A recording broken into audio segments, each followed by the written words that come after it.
খুন খারাপি, এমনকি ছাত্র জনতা হত্যা, সাধারণ মানুষ হত্যা, পুলিশ প্রশাসন হত্যা, সরকারি রাষ্ট্রীয় সম্পদ হত্যা যখন শুরু হয়, তখন ইসলামী আন্দোলন বাংলাদেশ তথা শায়েখে চরমনাই রেজাউল করিম পীর সাহেব চরমনাই ঘোষণা করলেন যে আমাদের ইসলামী আন্দোলন তথা অঙ্গ সংগঠন, ছাত্র সমাজ, ইমানদার, মুসলমান, যে যেখানে আছে, যে ধর্মের হোক, সকলকে ঐক্যবদ্ধভাবে সরকারি রাষ্ট্রীয় সম্পদ, দেশের মানুষের যান মাল নিরাপত্তার হেফাজতের জন্য আপনারা সকলেই ঝাঁপিয়ে পড়ে।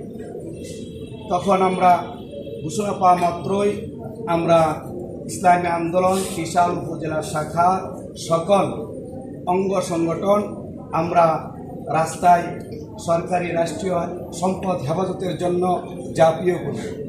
এক সময় আমরা সংবাদ পাই আমাদের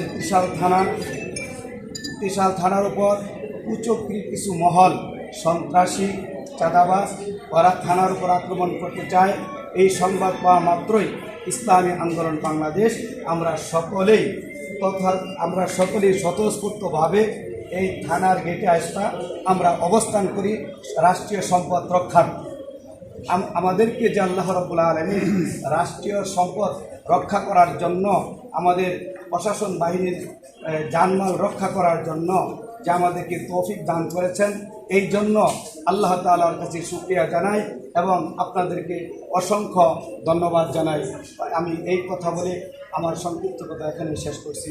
আসসালামু আলাইকুম রহমতুল্লাহি ওয়া বারাকাতুহু।